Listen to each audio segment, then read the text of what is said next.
Hi guys, welcome to the Improvement Season podcast. It's me, Steve Hall, and on the other side is Pascal Floor, or rather, I was doing this and I realized because we film these and we're visual, we often talk about seeing and like you're on the other side. Whereas I think most people actually probably listen to the Improvement Season. So I won't be surprised, yeah. A lot of these things are lost, but yes, it's Pascal. Yeah, hey, first and foremost, on secondary, because I do it myself as well, that some YouTube videos, I'm just like, when I'm out on a walk, I'm actually just listening to, even though that there's a visual component to that as well. And I'm sometimes, isn't there something like YouTube Music? And can you then also listen to YouTube videos?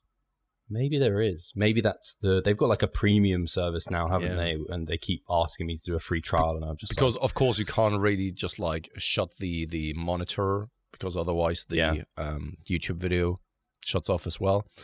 Anyway, here we are. Hello, Steve. And thing is, what I wanted to say first is now people had 2 weeks of guessing my age correctly.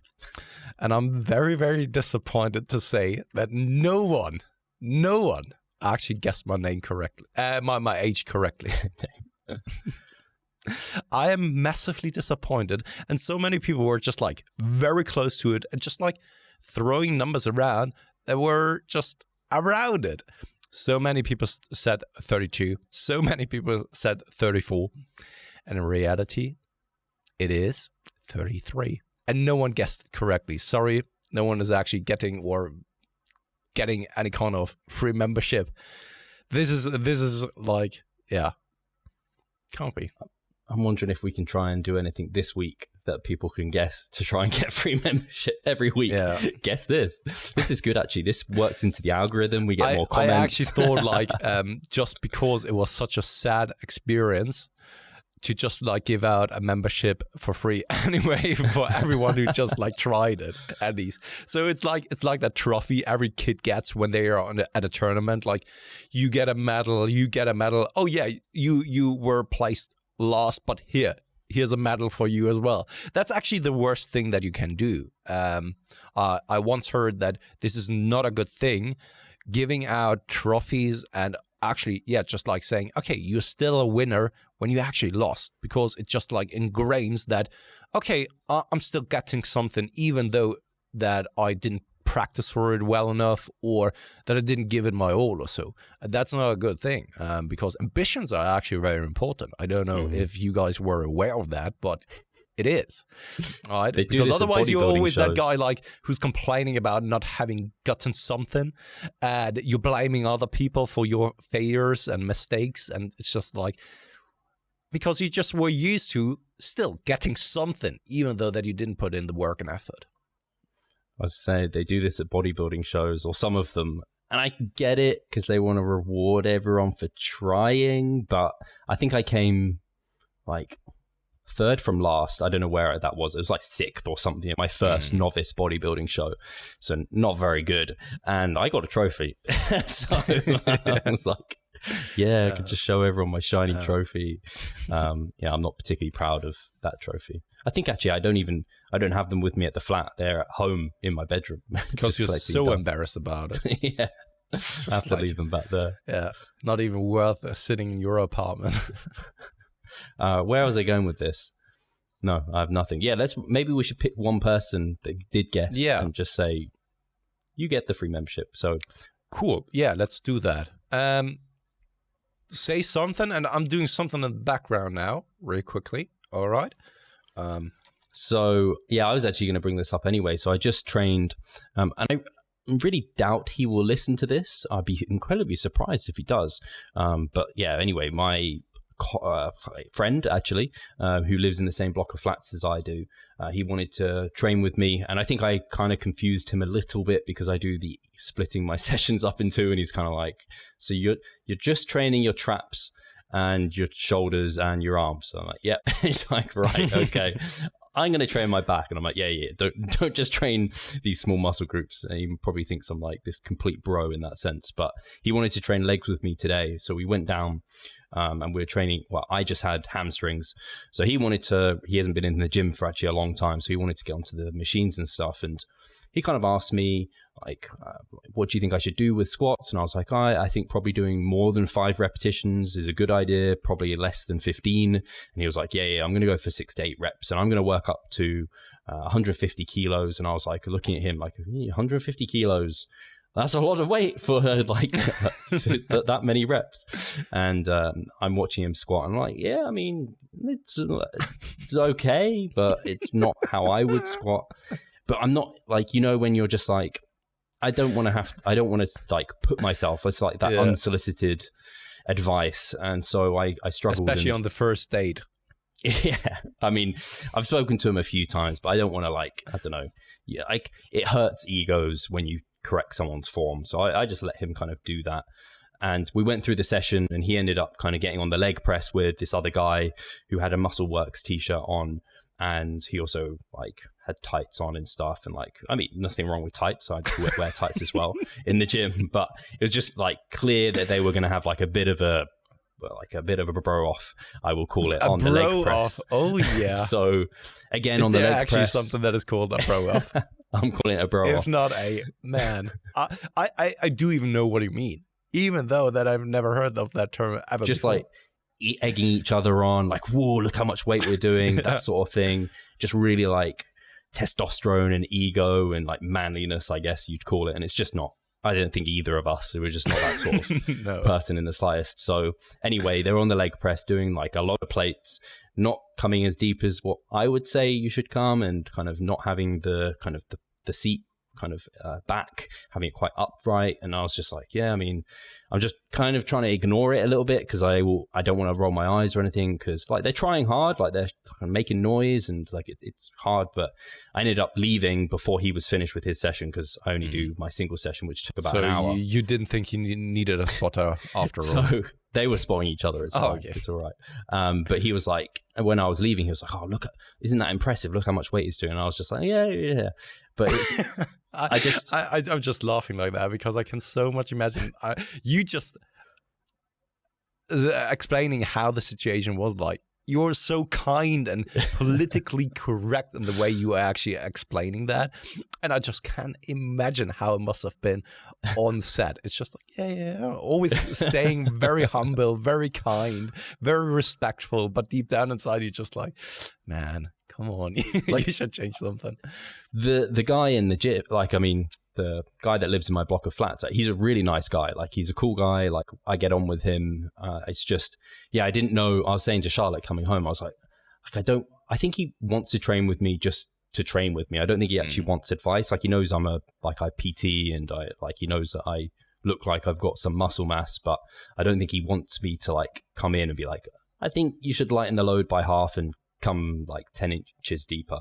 It's like that sort of thing. But it just, because we were talking off air about various things, and like people using lots of weight, and like, I don't know, bent over rows get bastardized all the time. And there's just like culture. Oh. It's just a culture. Like, guys just fucking love putting on shitloads of weight. It doesn't and we don't think about the form. Like, and it's like, oh, look how much weight he's using. It's like, yeah, but how is he using that weight? What is he doing with it? People just don't care, I don't think. Oh. It just takes so long. I think we've probably all been there when we focus way more on weight than technique, and then you kind of get a kick up the arse, whether or not it's an injury or you just realize you're stalling for ages, you end up finding better information. But yeah, it just made me think about like the lifting culture, and like in the UK especially, and how people just prioritize load and are looking to impress others with that. And like we always say, like, we're impressed by fantastic technique and form and execution with good intensity. Whereas like a lot of people aren't impressed by that. And he probably saw me maybe lifting some of my lifts and was just like, oh, I thought he'd be stronger than that. Maybe I don't know. Cause he was asking me like, oh, how much you like deadlifting and stuff. I'm like, it's just like, I almost want to say like, why do you care? Like, just look how I lift it. And like the kind of intensity that I've got there. But he's obviously like not as far into things and is not in deep as we are. And it's not as much of a priority. So this is why I'm like, he's a great guy, but it's just so interesting to see people, that's kind of where they go to, and they think, and that's why I guess they look up to these big kind of bro-ish bodybuilders, and the intellectual side, the science side doesn't appeal to them in the same way, because it's like, I don't really want to have to think too hard about this. This is also one of the many comments people are then bringing up, like, why do you have to complicate things? And one great guy and I love that he's so jacked now and he has such great potential, is Jared Feather. He actually challenges these kind of statements as well, and saying like, okay, what's wrong with well, not necessarily complicating things, but what's wrong with trying to optimize things and trying to second guess things as well, and try to get to the roots of things even more so, right? This has nothing to do with complicating things. It has something to do with optimizing, trying to get the most out of things as well. Mike just shared a very good graphic of out of one of his presentations. Like, okay, there's a huge spectrum of what works, but there's a huge discrepancy of what is minimally working and what is highly effective, right? And this is where it comes into play, right? Where the why do you have to complicate things doesn't work anymore, right? At some point, you have to actually think actively about it. And what many people, I think, neglect is that these big RFBB pros, most of the time, are also ones who are actively thinking about certain things. Maybe not in the way it is known in the evidence-based field, but they are bringing up other terms as well. Maybe they don't have it structured as, like, I don't know, the MEV to MRV or the volume landmarks. These are just like concepts for people to understand it a little bit easier and then to conceptualize and structure their program accordingly. Whereas then the bigger bodybuilders, they are very much in tune with the body. And sometimes when they are leaving reps in reserve, for example, they are just saying like, okay, I left something in the tank because I did feel like I needed to, or because otherwise I'm crushed here the next week, right? And I have like two thoughts about that. First and foremost, the people they are looking up to, these individuals, are most of the times the ones who can get away with just like training balls to the wall without suffering the consequences of perhaps injury. Their susceptibility for injury is way lower than perhaps someone like me or someone like, I don't know, Dan, Mr. Dan from XYZ, right? Could be. How often have I heard someone coming to us and being like, I've tried that approach. I really tried it because I thought that this is the way I need to train. And I very much gave it a try and it didn't work out for me. I always got injured. I always got burned out. It simply didn't work for me. I didn't see the returns I would like to, right? And we know from the scientific literature how freaking wide of a spectrum there is between individuals, what they respond well to and what they don't respond well to, right? So when it then comes once again to those individuals, they look up to the people who can get away with just like bashing their head against the wall, and probably the bricks are actually crumbling and not them. And then on a contrarian perspective, or on another perspective, it's like you said, most of the time, they are more concerned about their ego. So when they go in there and someone is asking them, okay, how much do you bench? Well, how much do you put on the leg press? The number is all that counts. There's never the question of like, okay, and how are you going about moving that weight? All right, when you're putting out a number, there's not a mutual agreement of like, okay, this is what 140 kilograms on a bench looks like. Maybe in powerlifting realms, but in bodybuilding realms, it's like, okay, you're asking someone like, okay, what are you benching? 140 kilograms? Could mean that he actually is only doing like half reps. Could mean that he's going all the way to the chest, pausing it there, and then reversing it up. You never know, right? And I have the feeling that most people, especially in that realm, are more concerned about their presence to external people or to their environment, instead of just like very much focusing on actually moving forward and solely focusing on their own progress. And this is hindering them and actually making the best progress possible. They will probably still make progress because once again, it's not very hard to actually see some changes, some physiological changes, when you are ticking off the fundamental principles. And especially in the bro culture, the culture that you brought up, it is most of the time just like balls to the wall, and sometimes even coupled with high volume. If you really think about that, even if they admit it or not. If they are doing like a dedicated chest day with like 24 sets for the chest, maybe not that many sets are that efficient, but still like 24 sets for the entire week. Yeah, no wonder that you need to rest or recover that body part for the next 5 to 6 days or so. And then in the totality of things, it's probably much more work than many of the evidence-based people are doing, right? And this coupled with then going hams and like zero aria with every single set, sure, absolutely. There's a high likelihood that you are providing a decent stimulus for growth then. But in reality, once again, you can always then think one step further, try to optimize things, and perhaps even get more out of that. And this is once again the thing that Mike brought up a couple of times, where it's like, yeah, perhaps the big IFBB guys could have gotten out more of things. Perhaps Ronnie could have even gotten bigger. We never know, right? But there is a chance. There is a chance. And if you are refuting that, then you have made up your mind already. Yeah, I think it's what you basically brought up there. And I think it's so great when you think about it, the survivorship bias side, the people that survive that protocol then are the ones who you see. You don't really see all the people that fall by the wayside and get crushed by it because they're not going to be in the limelight. And I think the kind of high intensity training gets a lot of stuff right. And like you talked about that spectrum, it can work and does work for a lot of people, and they survive that style of training. For some people, it works really well, and they probably have very good genetics, and like you said, don't kind of break down easily in that sense.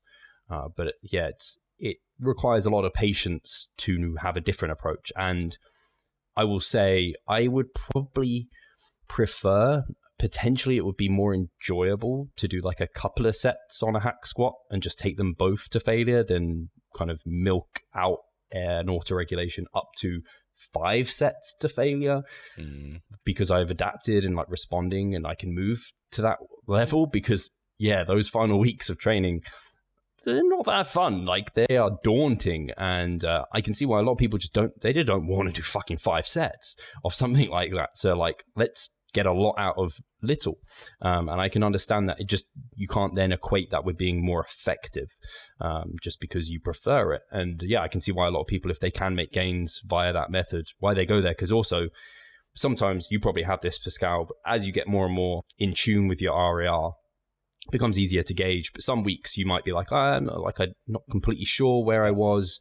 And you have to think in a set. You can't just go for it. Like, you still have to think when you do a naught RAR, because if you're not concentrating, you're not probably going to naught RAR. But still, like, you take it to the point where you can't go anymore. It's kind of very simple, black and white. And I talked about it on my Instagram. People love black and white answers. This is the way to go. And obviously there's shades of gray. But when it's just like, okay, 2 sets, go till you can't go. Oof, that's a really nice, simple thing to have to do. It is. So I see the appeal. And you have a good metric then also for the next week, right? Because yeah, it's easy. You can just base it off of the last week and do 1 more repetition or add some load. Easy. You've done more then, right? So yeah, I can see that it can be quite overwhelming of then having too many variables. And I'm not saying that this is always a good thing. And also, it's like you said, week number 4, fuck me, it's awful. It's very much awful. Like, honestly. What week are you in now? 2. 2. And it's awful already. It's one of the better weeks. Yeah, but still, it's already awful. Like, I was just meeting up with Charles, who's right now doing a little bit of behind the camera stuff for me when I'm training. And he was just like filming me for the start of the second week. And he was just like asking me, so what's on the plan here today? RDLs. How many sets? I think I need to do 4. Oh shit. And then I realized that, so I checked my logbook and realized that I only had to do 3 sets, but still 3 sets of RER is already like, and when you really truly push it to the RER, it already sucks, right? And then later down the mesocycle, it really, I mean, the last mesocycle I ended with 5 sets of SLDLs. Holy shit. This is just like, this is as if you are in prison and you're not just dropping the soap like once, but 5 times in a row. and you do it intentionally, even though it sucks, right? Even though it's painful, you always do it and be like, dropped it again. Sorry, have to go for another round, I guess.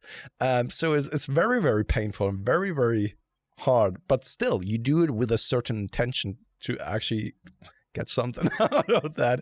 I don't know if the analogy really worked, but you get the idea.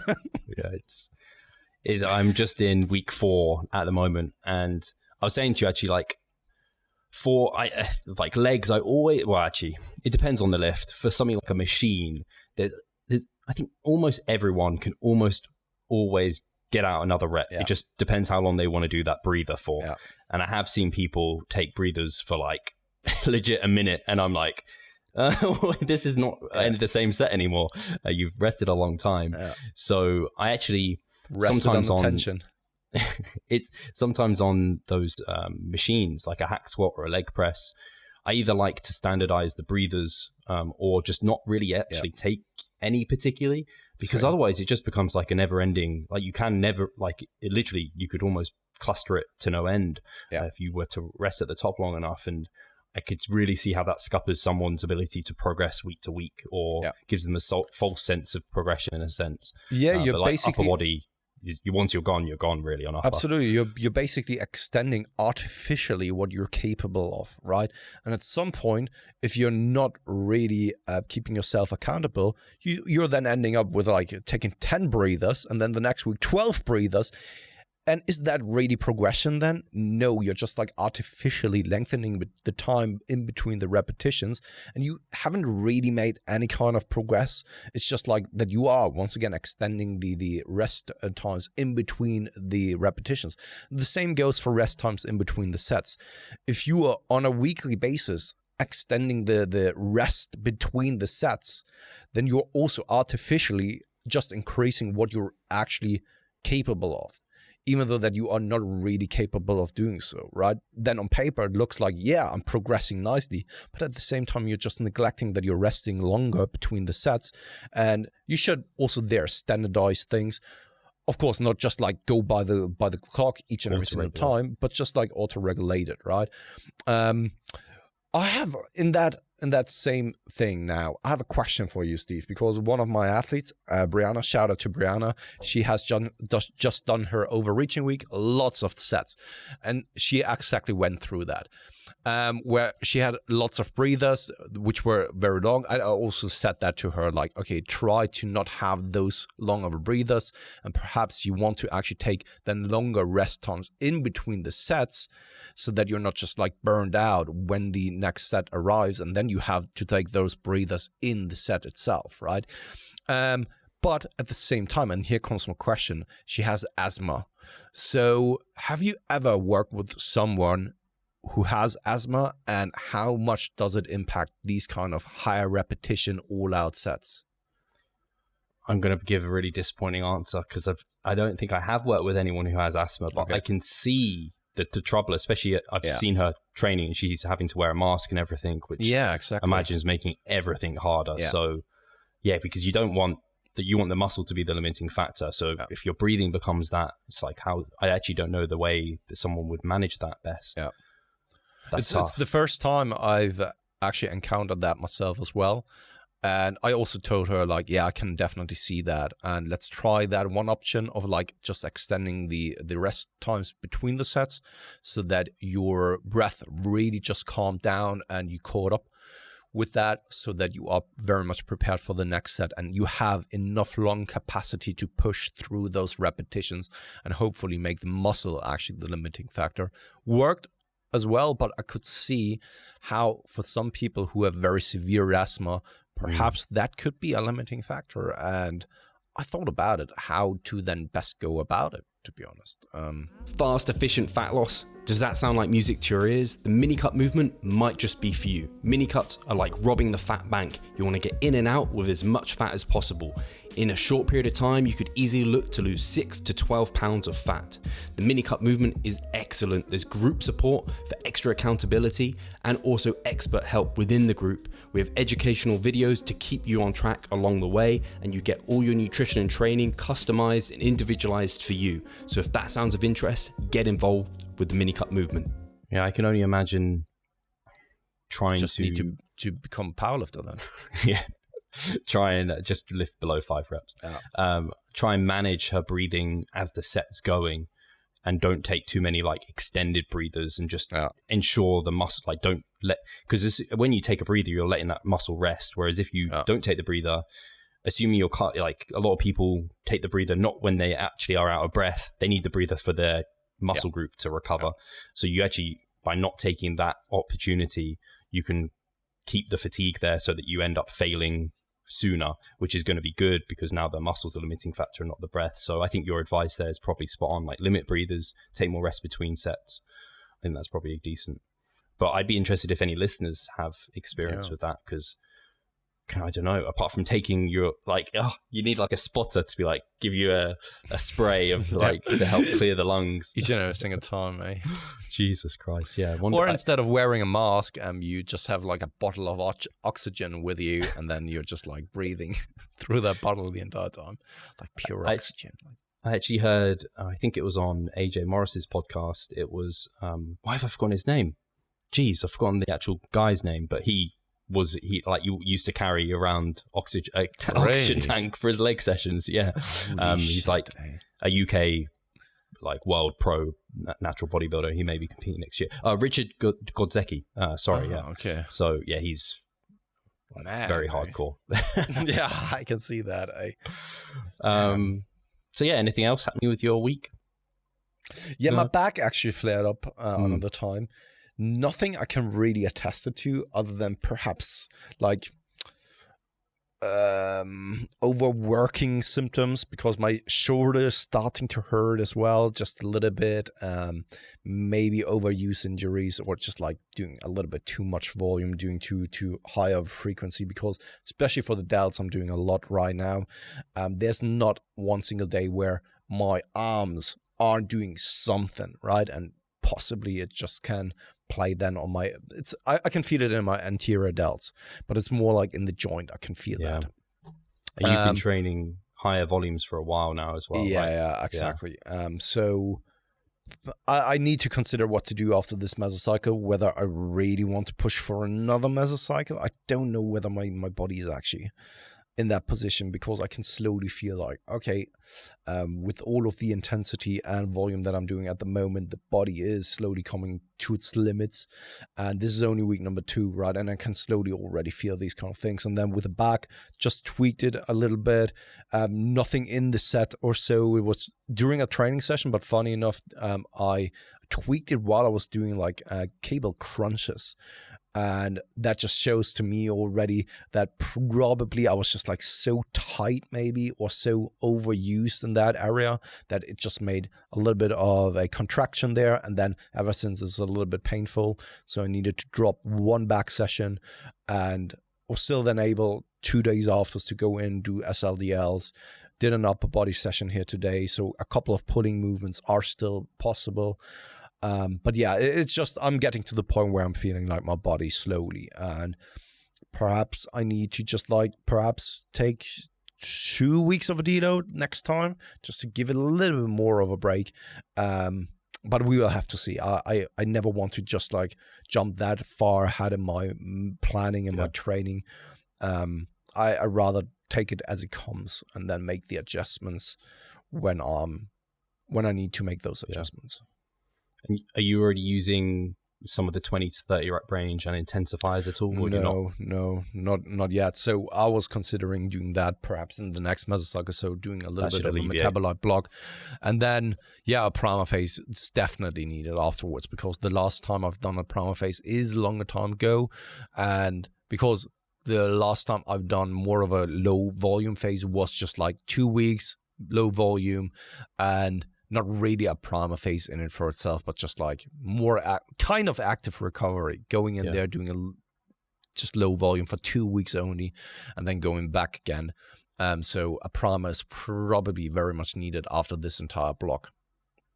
And how's the body weight progressing? Because I know you were taking it a little more conservatively than me. Yeah, it's going well right now, sitting at around 82, 83, somewhere around there, and still looking very, very good. I mean, I can still see that like my upper body is softening up, but some of the indicators that we are always looking at, right, such as veins on the quads for me, and also the vein here, for example, it always kind of pops up.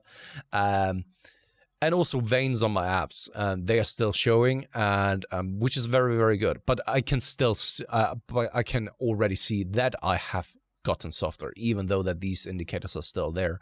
Yeah. But I mean, we're putting in the work and effort, right? And I really do believe that I'm coming out of this with decent gains. I'm very certain about that, like honestly. And yeah, I mean, still considering, depending on how things go, to compete then next year. It's still not completely out of the option here, or just out of the game for me. Yeah, competing next year, perhaps. I never want to make any kind of big promises now. Yeah, it's like I said it to you on a pot. Someone sent me a message being like, "You predicted Corona," because I said something like, I'm going to plan to compete 2020, but you never know what happens. So it's like, I'm going to plan to compete 2021, but you never know what happens. It could be another pandemic where we're locked up for 6 months.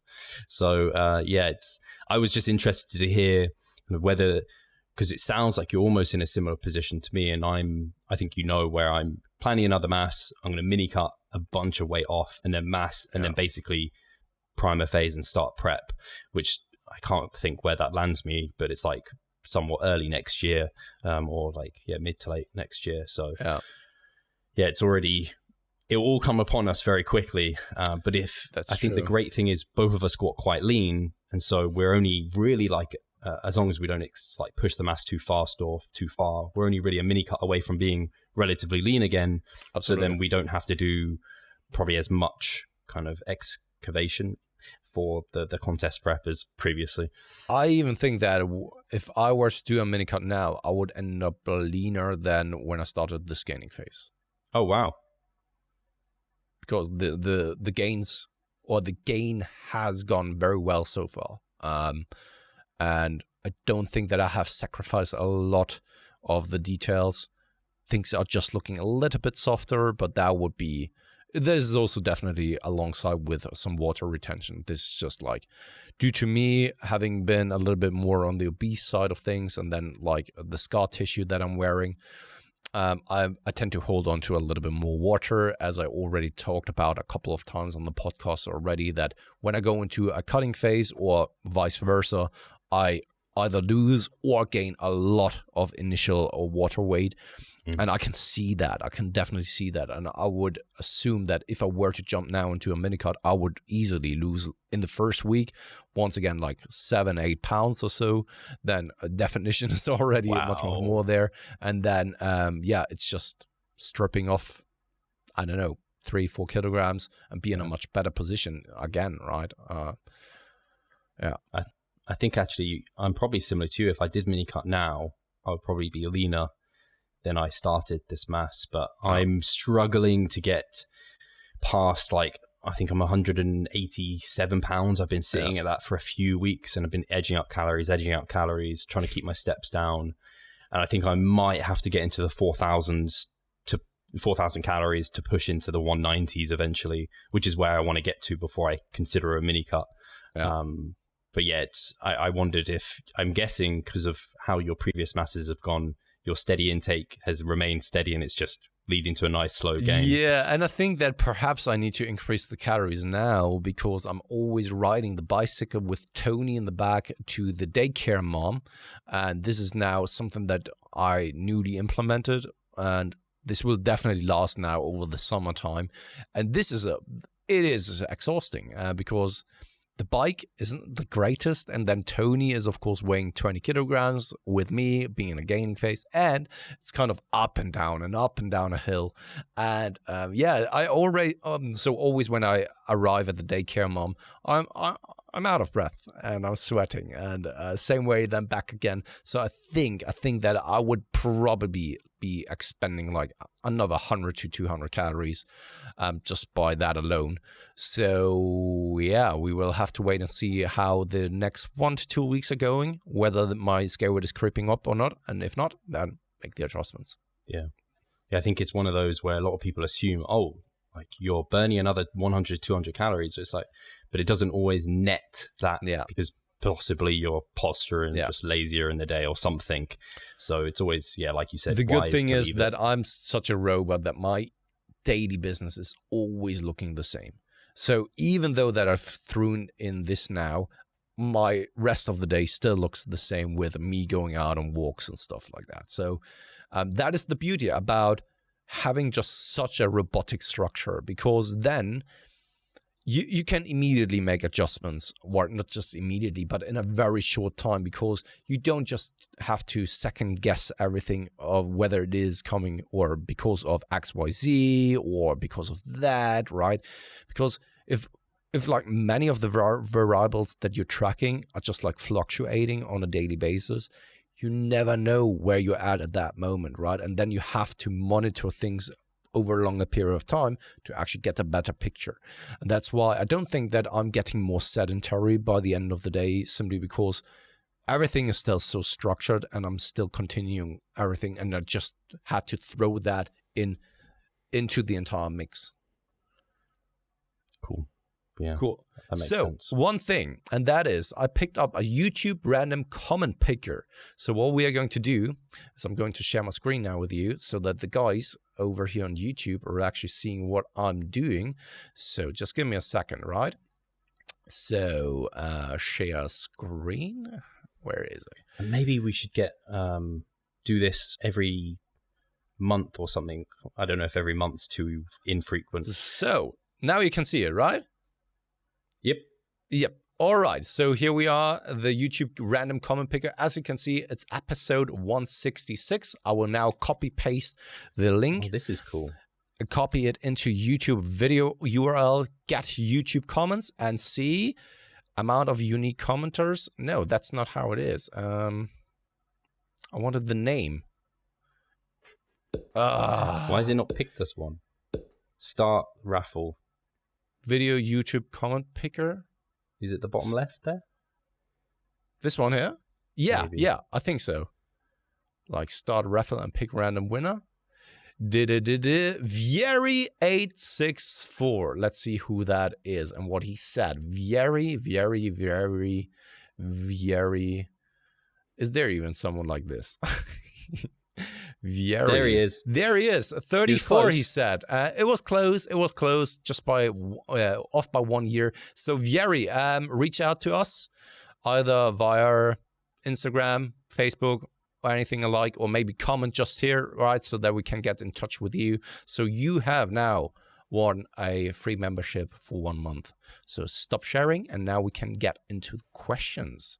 I was just thinking we could do like encourage our. Yeah. It's so hard though, because like reviewing a podcast, you can review it on like what, SoundCloud, maybe. You can't. Can you review it on Spotify? Like, there's just so many platforms that people listen to it all over the place. So to reward someone, it's like, how can we?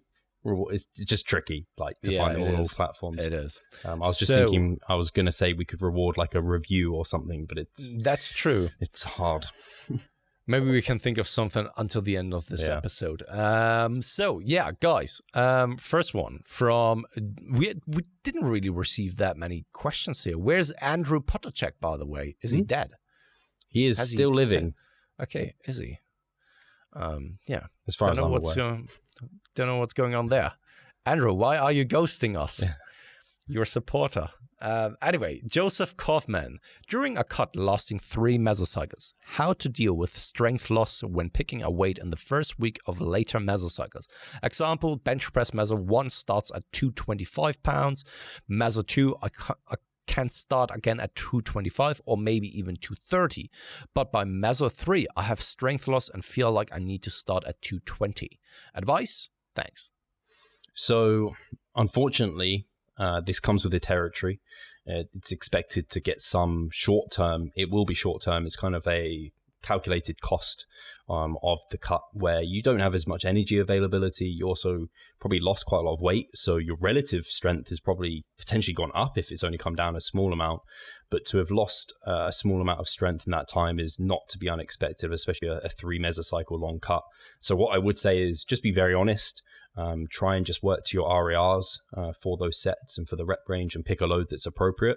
And as long as it's not like decreasing every week on week, and you just kind of set a new 10% below baseline, and then you can progress through your RERs and everything and how you normally would progress through a mesocycle, I think that's fine.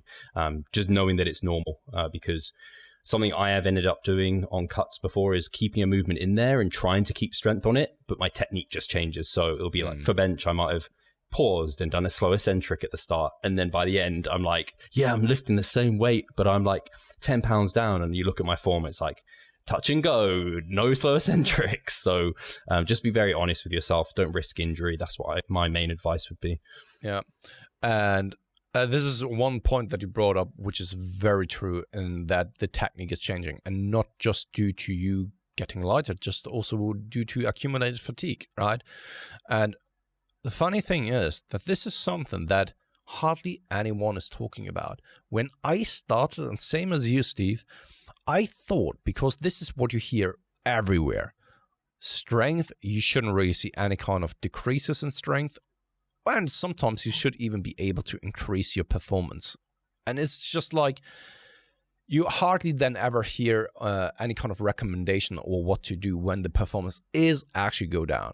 And then you try stubbornly to hold on to that performance, and all that happens is your form is just getting more and more compromised week by week, up until the point where you just have such shitty technique because you held on to that weight with so much of a stubborn mindset that you perhaps even get injured, and then the entire cut is over anyway, right?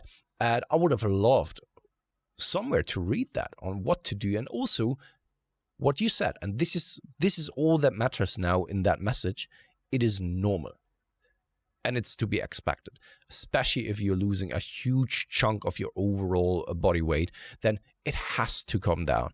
Otherwise, you would go from being ridiculously weak in relation to your body weight to being absolutely a freak of nature when it comes to that. So let's just say you weighed 110 kilograms before. You've been benching like 140 kilograms or so, right? Still quite good, still impressive, but nothing to really shout home about. And then you go all the way back down to something like 70 or 75 kilograms, and your bench is still 140 kilograms. That's all of a sudden a 2 times body weighted bench, which is very impressive in it for itself, right? And this is something that we wouldn't expect. Plain and simple. I think it's so actually really interesting you bring up that, because it is so like these things you hear. I love it when people bring them up, and like then are like, you hear this all the time. Everyone thinks it's true. It's fucking bullshit. So It's something like, in a cut, you shouldn't lose strength, and people bang on about it like, oh, you shouldn't lose strength throughout like a contest prep. It's like, otherwise you're losing muscle mass. It's just this is a typical argument alongside with that you shouldn't lose strength because otherwise you're losing muscle mass. But continue, please. But yeah, I mean, strength is just, it's not a one-on-one to hypertrophy by any means. So it's just funny because I think, but okay, so you're saying that. But over a mass phase, like in a hypertrophy phase where you have sufficient fuel, you're in a surplus, it's hard to progress even then. So now you're removing your biggest tool, one of the biggest tools for progress, and you're getting down to like single digits, and you're still not expecting to lose any strength. It's like, you don't have the energy availability, you're way, way leaner, you're in a compromised position. It's pretty guaranteed you're going to lose strength. Yeah.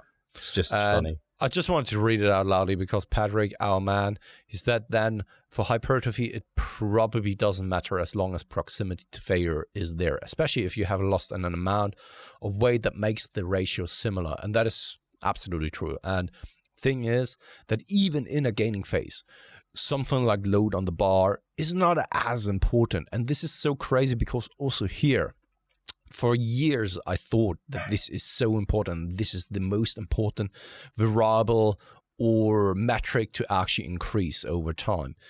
And for hypertrophy, I don't think that this is true anymore. Yes, over a long period of time of like ages and years, yes, absolutely, you want to get stronger, right? But this is also only possible to a certain extent. I always bring up the example of John Meadows. If he were adding like load each and every single week, as so many people out there prescribe and suggest that you need to do that, and this is the way to progress, after 30 years of training experience, he would be the strongest man alive. And everyone with the most amount of training experience would be the strongest person alive if you always were capable of adding some load to the bar. At some point, that is simply not feasible anymore. And other things become much, much more important, right? And over time, even if strength may not be increasing like significantly or at all anymore, right? You're still inducing a hypertrophic stimulus, right? Picking up dumbbells is probably already a hypertrophic stimulus in and for itself, because you're probably not running around with dumbbells all the time and curling the entire time, the entire day, right? That this is now your baseline. So I think that there's just a lack of understanding of what progressive overload actually is, how it is created. And I would very much recommend everyone to check out the series by Brian Miner. And we have even a presentation all about overload over on our membership site, where he goes into the topic around proper overload, what it means and how it is created. Yeah, it's the overload threshold. And I'm just thinking this, and I'm like, actually, as someone novice, that overload threshold probably moves quite quickly. But once you're advanced, that overload threshold fucking creeps. You can use the same weight for fucking probably years, on some lifts. And like, you're still overloading, you're still causing the teeniest bit of hypertrophy and stress. I know, for example, you brought up John Meadows. I know like Jeff Alberts has said something like lateral raises, he used the same weight for like fucking 10 years or something. I'm probably talking out my ass, but it was a long time. So it's very true. So I think, when people realize these things, they're just like, that makes sense, and makes me feel a whole lot better about the way my training is going. And this puts then the strength progression in a completely different lighting, right? Because then when you realize this, that it's when you just logically think about, for example, the dumbbell lateral raises, how feasible is it to put load on it each and every single week? Right? I'm still doing dumbbell lateral raises with 10 and 12 kilograms, right? And I've been training since 7 years now, right? And I don't expect that it will ever go up to something like 50 or 60. Never actually, right? So how feasible is that then? And still, probably my delts are getting a lot of attention and love due to that. And then if you look at it from this perspective, it becomes much more clear what strength progression then really means. With certain lifts where strength progression can be then also metabolically more disruptive. For example, if you can squat much more load, probably you can create a lot more tension then. But this is also only to a certain extent. And after that, this threshold, exceeding that, it's getting harder and harder. And then you can always make the argument of, is it actually then worth it, coming at the sacrifice of perhaps volume to actually just chase the load on the bar? Probably not, because if you're only fucked, or if you're already fucked after one set because you just your soul left you in that single set, don't know how effective that then is in the entirety of the entire session. And it comes back to our initial discussion on that's what I thought as well. Sort of technique that you see where people shorten their range of motion because they're chasing the most load, and that range of motion goes from like, I don't know, large to medium to minuscule, and it's like, but I increased weight, I'm getting stronger. It's like, actually you're not, and you're not growing either. Hard sell. So on to the next question, which is from Joost Sattler. I don't know if he's German, but could be. Depending on your training split, you could end up having the same, in quotation marks, session multiple times a week, e.g. push-pull legs done 2 times per week, for example. In regards to hypertrophy, how many exercise variations should you do? Should you stick to the same exercises, or should you exchange them in successive sessions?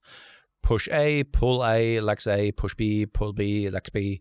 Changing the exercises might give a different stimulus to the muscle, but could also make progression harder because you end up switching the exercise too frequently. Is a larger variety of exercises in a week more beneficial for training for the training status, beginner, intermediate, advanced? Hey, Pascal here. I just quickly wanted to remind you of our online coaching service. At Revive Stronger, we put a huge emphasis on the personal aspect of our coaching. And if you want to take your physique and knowledge to the next level, hit the link in the description below. Cool. So this is a good question. And actually, Mike covered this kind of in a recent podcast, but we can kind of talk about it a little bit here. And I think it shouldn't confuse progression if you use 2 different exercises within the week. Say if you only squat once a week, because unless you are very new to this, you're not progressing your squat session to session. You're not getting stronger session to session. That's unlikely, and it's unlikely many of the listeners are actually getting stronger week to week. It's more like maybe mesocycle to mesocycle, or every other mesocycle, or even less often than that, which is incredibly depressing to have a think about using the same weight for so long, but it very may well be happening. And for someone more advanced, the ability to use another exercise, or even the same exercise but a different rep range, can be really nice, because like he mentioned, you get to attack different muscle fibers. Kind of the area that you've already stressed has somewhat recovered, but now you can stress a different area or some different muscle fibers because you use a different repetition range or a different movement pattern. That's kind of the principle of daily undulating periodization, or DUP, where it's more of a daily undulating programming kind of on a microcycle basis, where you just get to undulate something, which just means make something different, and that allows one area to is better recovery, which allows for better adaptation. So I think it makes sense to have a push A and a push B, whether or not you're changing an exercise, or you're changing having the same exercise but a different rep range, or maybe even different exercise order might be enough to just refresh things. And so I think that's as basic an answer as he really needs at this moment. So that's where I would go, at least. Yeah, absolutely. And then I would just refer you to listening to the episode, it's basically the last episode with Mike Strutel, episode 220 on our podcast. And yeah, I could add a couple of things on that, but I will save the time until he has listened to the episode with Mike. And if he then has further questions, Jost, you can always then reach out to us, of course. So moving on to Max Davis. How to adjust macros during a fat loss phase when water retention makes it difficult to assess changes in scale weight. So this is a really tricky one, because I think it's a question that requires so much context of what's going on. But to try and assess this, it's really tricky, actually. This could be a really long answer, and I'm trying to think about how to collect my thoughts here, because there's many ways water retention can occur. One of the main ways is if you've changed your diet and suddenly have a high sodium kind of foods, or you maybe have a refeed day and you store much more glycogen.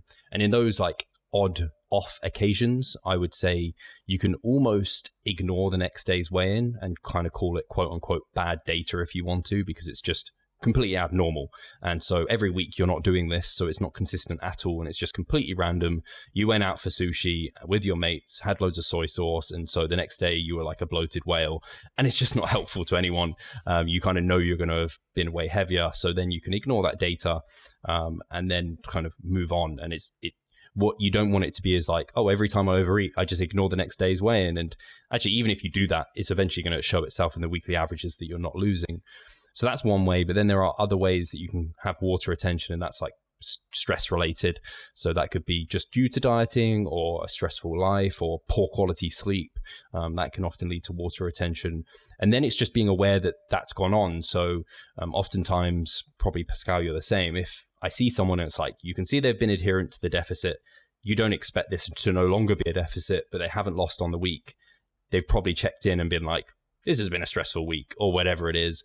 This has happened. My sleep hasn't been great, or whatever. And it's okay, we hold tight this week. And then if next week the stress is down and they still haven't lost, then I might be okay, maybe we'll make a small adjustment.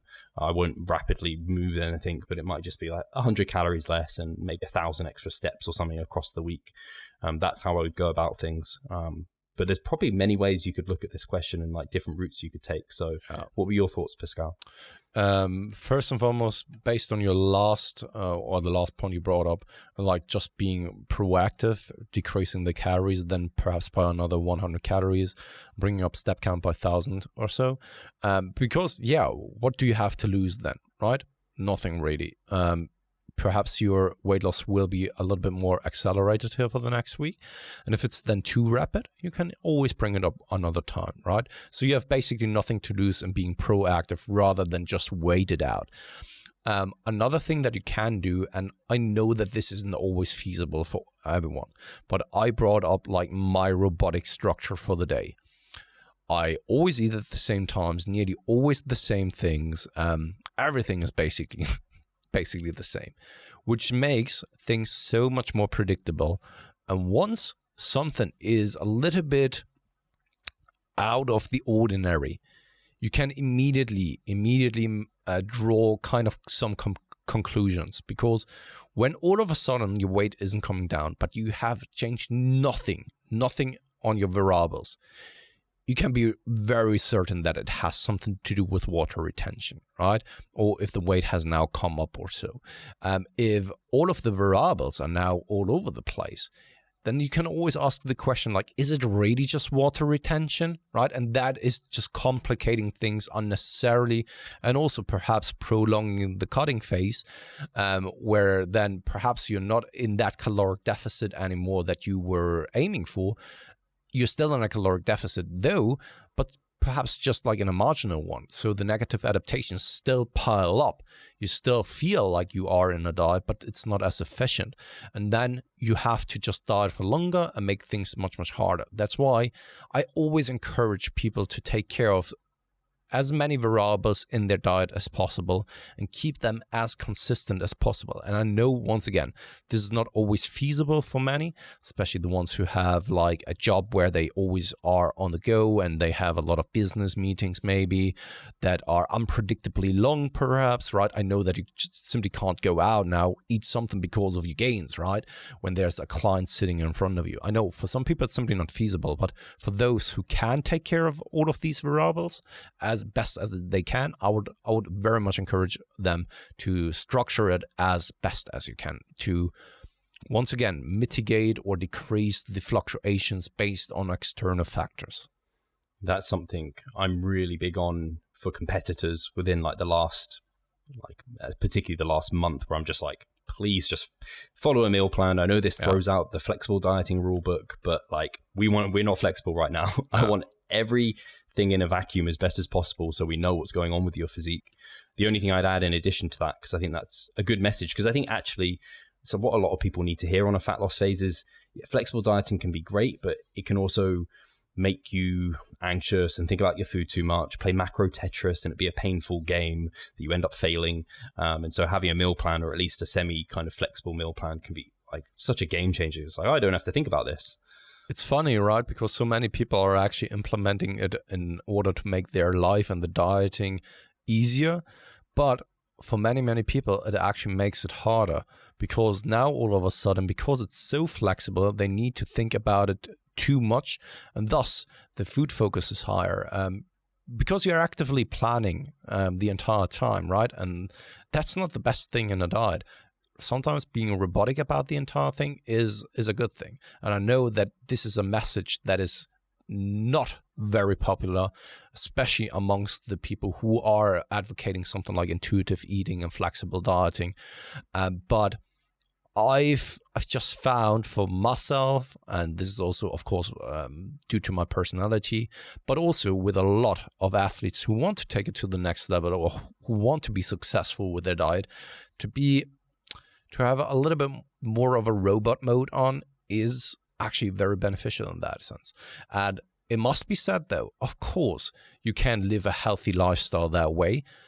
But at the same time, if you're always eating the same meals, it's not as huge in variety, and you really need to be careful about the food choices so that the foods and the meals that you are eating are giving you a lot of vitamins and minerals in return, so that you're not running into any kind of deficiencies. And then if you're meeting all of the mineral and vitamin requirements, you can't really make the argument that one is better than the other or so.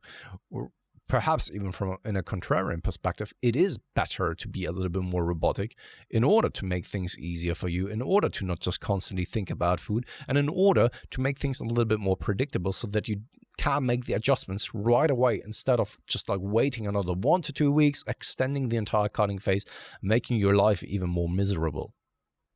Yeah, I think if I think to my most successful clients, it's the ones who plan and know what they're basically almost eating on a day-to-day basis. And like you said there, a lot of people bring up the argument that you're going to run deficient or something and having a varied diet is important. It's like, well, if that baseline diet's very varied, no doubt you're going to eventually go out for a meal, or you're going to, I don't know, someone's going to pick up something different to eat, or you're going to vary that meal plan at some point. So it's not like, it's like, I don't know, chicken and rice, and that's what you're recommending, which I think is what a lot of people think of when they think meal plan. They're like, just chicken and rice, or chicken and fish and rice cake. That's the one. Yeah, and I think that people also have a different perspective on, or perception of what I mean when I'm saying like robotic. I have the feeling that many people have a negative connotation about it. Like, this isn't how I want to live my life. I want to be free. Don't put some shackles on me. Hey, there are no shackles also, right? This is your decision after all. You can decide to actually take as much control over everything as possible. And of course, the more you have control over these kind of things, the more of a chance there is that you are actually in control and thus successful with it. Or you can just like be absolutely flexible with everything and just take it by chance. This is just like, you are playing then just like a roulette game. There is a chance that you're successful, but if you just like take it as it comes, some people, or the majority of people, they aren't good and just winging it, and also not eating, or they aren't good at intuitive eating also. I know where this thought is coming from, and I find it very compelling, and I would love that the majority of people would be in tune with their body, would be happy with the rainbows that are coming out of the sky.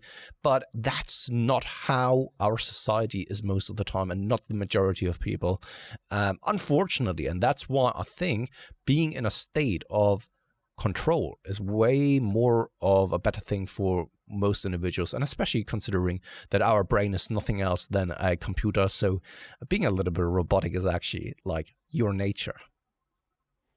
Yeah, I think it's, man, the times, basically, you've probably had this before, Pascal, where you look at a client's macros and you're like, sometimes they're kind of on point, but sometimes like their protein's really off and their fat's really high some days. And I'm like, so are you planning out your days? They're like, no, I'm just like picking what I want to eat. And then, but at the end of the day, I look at what I have left and I'm like, I don't really want to, I don't know, it's really like I have tons of protein, or like I have loads of, I'm already over my fat or whatever. So I'm like, yeah, this is not. I do. So one more thing on that note, I do remember the time when we actually had a discussion about like, because sometimes we are asking our athletes for insight into their meal plan for the day. And then we are asking like, okay, please share your MyFitnessPal with us so that we can have a look over everything. And sometimes it's crazy because we work with a lot of personal trainers, right? Sometimes they share that with us and it's like, holy shit, what is this? Like, honestly, and this is not a personal attack against anyone. And if someone is now feeling personally attacked, I'm not thinking of anyone in particularly. That being said, right? But you just sometimes look at the meal plan for the entire day, and this is the way they eat each and every single day, and you just think like, okay, what the fuck is this? This is just like as if my son actually went to the fridge and just like picked random stuff, put it on the table and say like, okay, this is our breakfast now. Sometimes it is exactly like this. And then you're just like thinking, okay, no wonder you are freaking hungry all the time, because what you're creating as meals, it's just like, it is kind of a joke and ridiculous. I think this is the unfortunate thing where people correctly, calories and macros are more important than food composition and maybe like nutrient timing, of course. But if you start with well-composed meals at good intervals in the day, you probably get very close to a good baseline diet for macros. Whereas if you start at macros, it's then like for people that just don't really know food composition that well, or like you say PTs, and the reason you bring up PTs is because they should. But and it's the same with like form videos. I often say to some of my clients, I'm like, I know like you're a personal trainer, I know your form's probably great, but I still want to see it because I might be shocked that we can do something better here. And it's not a personal thing. It's just trying to get the best from them in that sense. And on that note of just like eating, I know why, or I would assume that I know why this is the case. That too many people just want to eat the way they like to. So the things that taste good for them. Of course, I do get it. And this is called, of course, like palatability, right? So same, we brought up the example. I'm not the biggest fan of pizza. You love it, by the way. Well, I thought you were a fan. I mean, I like it, but it's not like that I would just eat pizza each and every single day. I could imagine a world where I do that, but if I had the opportunity of other things, I would always probably choose other things over pizza. Like, for example, sushi. I'm more that sushi guy over a pizza. So if you give me the choice of like, okay, go down to Pizza Land here or go to the right to Sushi Land, and you can't ever turn back, I would go to Sushi Land all the time. So what I want to say, though, I do understand where this is coming from, but I think that there has to be a balance between, all right, I want something that tastes well, that I like and that I love, and also that something that is filling, that is nutrient dense, and that is actually a proper meal. And I think that everyone, if we're saying like a proper meal, I think everyone has somewhat of a picture in their head what this looks like, right? And having just like a bun with a little bit of jelly and then a protein shake alongside with that is not a proper meal. I'm sorry to break that to you. Each and every single day is probably not the way to go with that one, right? But more so something like, I don't know, we always bash chicken breast, broccoli, and rice. But in and for itself, that's a decent meal. If you have some vegetable, or even not just broccoli, but more so like a wide variety of vegetables, that is actually proper, right? That is proper. This is something that also fills you out and probably keeps you satiated for a longer period of time than that bun with jelly and the protein shake. I've got a horrible guilty feeling that if you looked at the things I eat every day, you'd be like, what the fuck is that? My day do not look proper, my meals. But the thing is that your caloric intake is so high that at some point when your caloric intake is that high, you have to then sacrifice the nutrient-dense foods for more palatable foods. I do remember like years back when I was working in a CrossFit box, at some point, that was the time where Rich Froning was the guy and everyone was just like hyping him up. And I had a look of his diet at some point. He was training 6 times a day and he was actually snacking Oreo cookies the entire day.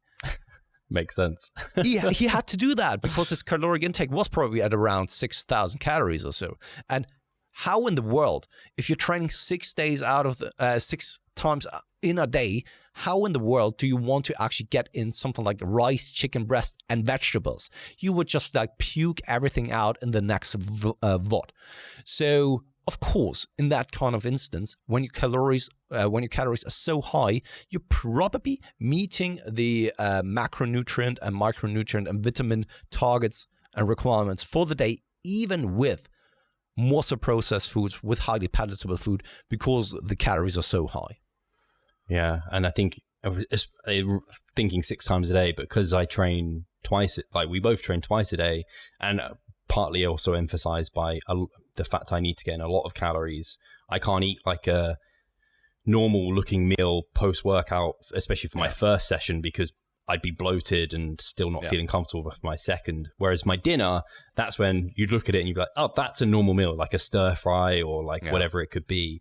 That's like, and I actually eat vegetables in that meal, but none of my other meals contain vegetables. They can. I eat lots of fruit, like I don't know, 5 fruit a day or something. We were looking actually for something to ask in the comment section below, right? And this is one thing that we can ask, like, what's your caloric intake for the day?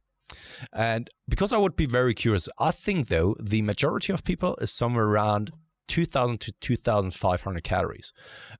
Because just based on what I've seen with a lot of my athletes, sometimes you're actually very surprised, like, okay, you're weighing that much, you're that tall, and you are only consuming like 2,300 calories. And it is precise though. So I would be very curious to hear your caloric maintenance. Intake. Yeah. Maintenance. And for someone like you, Steve, I think 4,000 calories, when you pushed it up there, this is not the norm. This is definitely not the norm. And if you are eating 4,000 calories, this is just like, I mean, this is nearly double the amount as some other people are eating on a daily basis. Right? And if you're then needing to push it that high, it's understandable that more palatable foods need to actually find its place into the diet. However, if you're then only eating something around 2,000, 2,500 calories, you're just like the majority of your meals and foods are coming from these less satisfying, less satiating, and highly processed foods. Of course, you will be, not of course, but there's a very good likelihood that you are struggling with hunger, even if you are then in a gaining phase for some individuals. Yeah, I think unfortunately it's one of those things where people look at others and they're like, like they're eating all of this stuff in their off season in their gaining phase, but it's very relative. Like if you haven't got the calorie allowance to go to that point, and I will at least say it's not that enjoyable eating the amount of cereal that I eat. It looks like, I'd like to eat that much cereal, but I wish I didn't have to eat this much cereal. It's like the guy who's rich and says like, it's not that funny to have like millions on the bank account. I promise you, it's not funny. It's not funny. It's actually a burden. It's actually a burden. I don't have enough time to spend it all. Like it's a hard life sitting at the beach the entire day and spending like 10,000 pounds on champagne the entire time. And then I have to give tips to the waiter as well. So exhausting. It's just, I don't know why this has made me think of it. You'd probably hate the program selling Sunset on Netflix. It's like they're in Hollywood and they're selling these houses that are just like absurd, and they complain about the smallest, most trivial things in that program. And I'm just like looking at them. Man, I now have Netflix at home. Oh, you do? Yeah, because I have a new debit card that actually gives me Netflix for free. Oh shit, that's awesome. Oh yeah. So yes, Spotify and Netflix for free. Oh damn! And I'm paying for both those bad boys. Yeah, it's very cool. And I'm just like, yeah, give me that debit card, man. I mean, so yeah, I can watch it now, but first I have to play a little bit of catch up on a couple of animes. So sorry for that. I didn't bring it up. I'll say it now though. But Netflix have the Broly movie on Dragon Ball, and I'd never watched it before. The new one. I think it was the new one, but it was not dubbed. But I quite liked it not dubbed. It's all right. I enjoyed it. Yeah. I love how they say Super Saiyajin. Super Saiyajin. It was amazing. At first you need to get used to actually watching animes subbed, but once you are there, it's nothing else than reading the mangas. Yeah. Like honestly. And just with moving pictures even. So yeah. But it was epic. I'm now like, I want to watch the fight of Vegeta against Brody when they start. It's great. Through the mountains and through the ice mountains and stuff like that. It's great. It's just great like animation. Skin tingles when you're like, oh my god, they're getting like, I don't know, they do the fusion and stuff, and you're just like, whoa, yes, this is epic. And actually, I've got a new appreciation for Frieza. Like, he's such a twat, but he's hilarious as well. I didn't. So I said it a couple of times. I didn't really like Dragon Ball Super very much. I haven't seen it. I think it's very overhyped, and also just the storyline doesn't really work for me. It destroys a lot of that nostalgia I had for Dragon Ball Z, especially also with Frieza. He becomes a little bit more of a comedic character, which I really don't like. I really liked him as a villain who just like kills basically everyone. Up until then, Goku shows up. But anyway, it's 1 hour in 12 minutes now, and guys, sorry for the small deviation here into the nerding area. Once again, leave a comment in the comment section below about your caloric intake, and then we would just like the we just like take a random picker then the next time, once again, for you just commenting, and then give you a little bit, or one month of free membership once again. I think that's a very good incentive to have for people. Then you just like type in 4 numbers down. I would be very surprised if it's 5 numbers or 3 numbers. That would be 5 numbers would be very impressive, and 3 would be very poor, and I would feel sad for you. Yeah, that would be very sad. You would definitely get the free membership. Anyway, thank you very much once again for listening. The support is very much appreciated. In the last Coaching Corner, up until this point, we had 3,300 views, which is very, very high after just like 1 week for us. So thank you very much for the continuous support. We very much appreciate that. So if you can hit the like button, if you can hit the subscribe button, if you haven't done so already, that is helping us tremendously. So if you already made it to like 1 hour and 50 minutes, that is the least that you can do now for us. And thank you very much, guys. And I guess we speak to you guys next week. See you guys.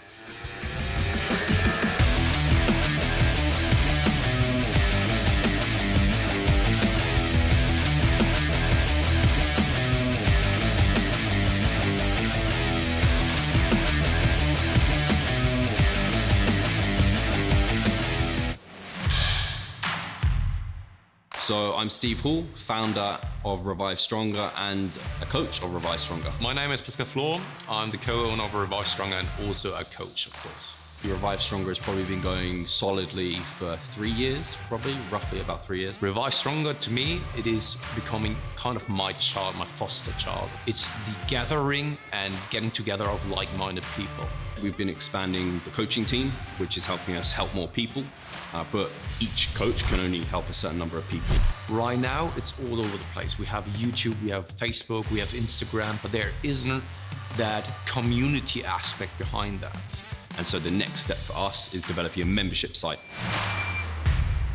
So basically, we want to create a family and a community that is then benefiting from another. A really cool community for people within our little niche is going to be a website. They will get early access to our podcast. You can access us, ask us questions. The community aspect, we have a forum there. You can ask questions, but also you can log your journey. There's also going to be courses on there. Courses, presentations on different topics. Discount of past seminar footage. We will log our journey as well. We'll start vlogging. We're going to have documentaries. Our entire athletic journey. Furthermore, they get access to an exercise video library. The exercises that we love for hypertrophy and maximizing hypertrophy, we're going to go through those in depth, telling you how to execute them. We kept them concise and also mobile friendly so that you can watch them in between your sets. I'm super excited to grow this community. The amount of value that we're going to be delivering is huge, and I'd love you to be part of it. You will get so much out of that. I'll see you inside.